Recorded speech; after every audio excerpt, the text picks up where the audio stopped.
ดังស្នេហ៍ដំបូងពួកយើងជួបគ្នាក្នុងសាលា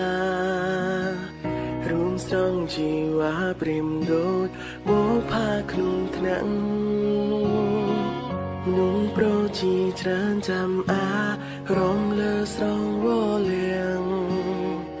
តែអូនបែរធ្លាក់នៅក្នុងអន់លងស្នេហ៍បងអូនព្រៀបដូចជាអិនពូនយ៉ាងដ៏អស្ចារ្យតែងឈរក្រោយរៀនរា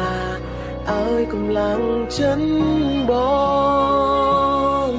អាចទេរៀបការជាមួយនឹងព្រមរាំងនេះអាចទេនឹងនៅក្បែរគ្នាដល់ចាំងកោ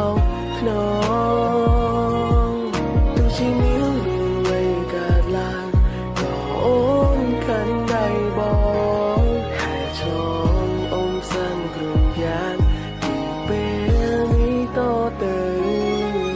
អាចទេសុំធ្វើជាមិន100ឆ្នាំសន្យាមិនឲ្យប្រែស្រាំបង